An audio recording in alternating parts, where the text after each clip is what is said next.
Mario Dumont. Une feuille de route impressionnante. Un curriculum vitae aussi long que le pont de la Confédération.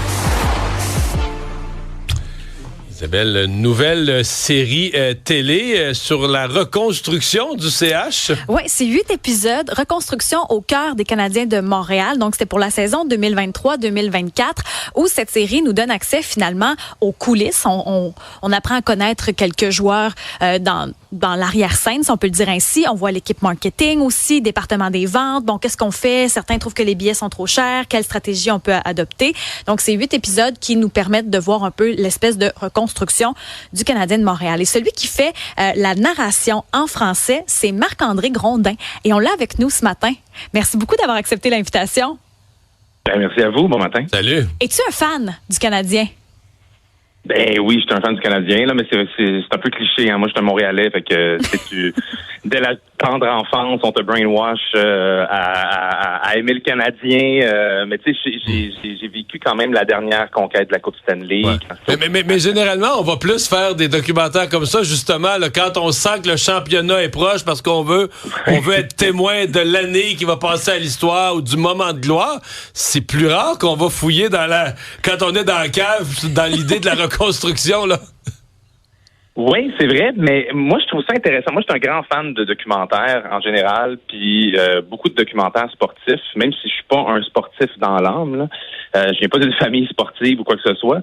Puis moi, ce que j'aime de ce documentaire-là, c'est que ils font ce que toutes les autres équipes ont fait dans les dernières années. Toutes les équipes qui ont gagné une Coupe Stanley ont dû repartir à zéro à un moment, puis bâtir pour l'avenir et non juste essayer de gagner une coupe dans l'année qui suit.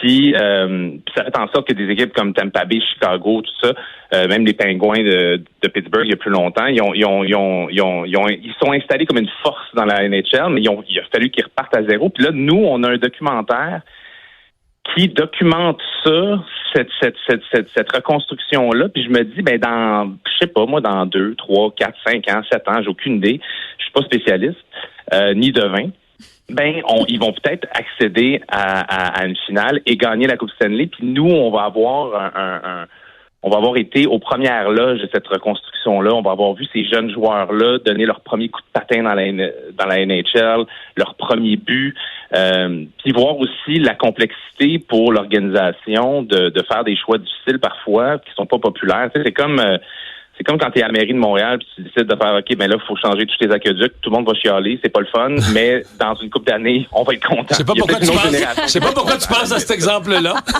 Mais toi, dans le documentaire, est-ce que tu as appris des affaires? Est-ce qu'il y a des informations que tu t'es dit, je m'attendais pas à ça?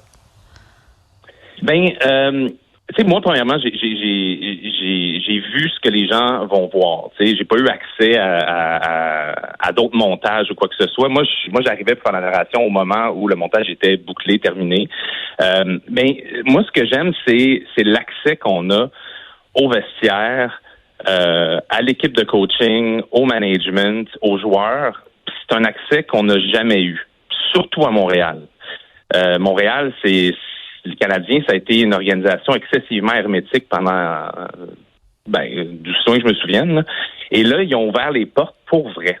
Puis tu vois des moments qui sont pas super, des moments que il y a une couple d'années, il aurait probablement demandé à ce qu'on les mette pas dans le montage.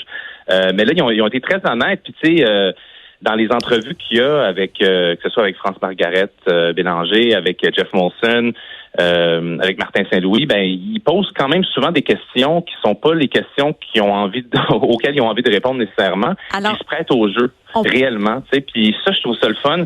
Puis surtout, moi, en tant que fan, c'est que je découvre une équipe qu'on connaît pas beaucoup parce qu'il y a plein de nouveaux joueurs, des jeunes. Qu'on pourra découvrir sur la plateforme Crave. Marc-André Grondin, merci beaucoup de ton temps. Merci beaucoup. Merci à vous. Bonne chance, bye-bye.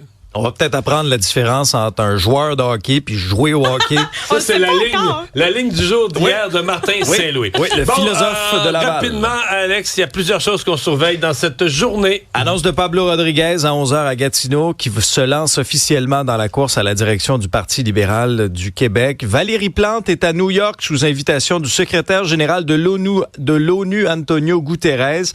Rapport annuel du protecteur du citoyen également, c'est à 11h, Mario. Ça nous réserve toujours toujours quelques perles là, sur le bon fonctionnement de nos services publics. Et on garde un œil sur le Liban, bien sûr. Oui, le Liban, où il y a eu hier d'autres explosions après les pagettes, les walkie-talkies.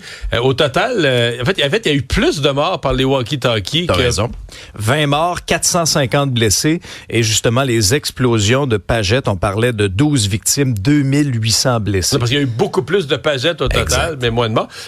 Avec les walkie-talkies, ce qui s'est passé de particulier, c'est que dans certains cas, c'est des membres du Hezbollah qui assistaient aux funérailles ou qui organisaient ou qui encadraient les funérailles de leurs collègues du Hezbollah tués la veille par les pagettes, là, qui avaient des walkie-talkies qui leur ont explosé dans les mains. Finalement, CF Montréal hier. Oui, match nul, 2-2 contre le Révolution de la Nouvelle-Angleterre. On souhaitait se venger de la cuisante défaite. On sort avec 1 point, mais on est encore dans la course aux séries. Mario, on est à 2 points de la 9e et dernière place. Merci à vous deux. Merci. Je vous retrouve demain. Ça va être vendredi. Oui. Ça va être la dernière de la semaine. Bonne journée tout le monde. Je vous laisse au bon soin d'Isabelle Maréchal. Autrement dit, Cube.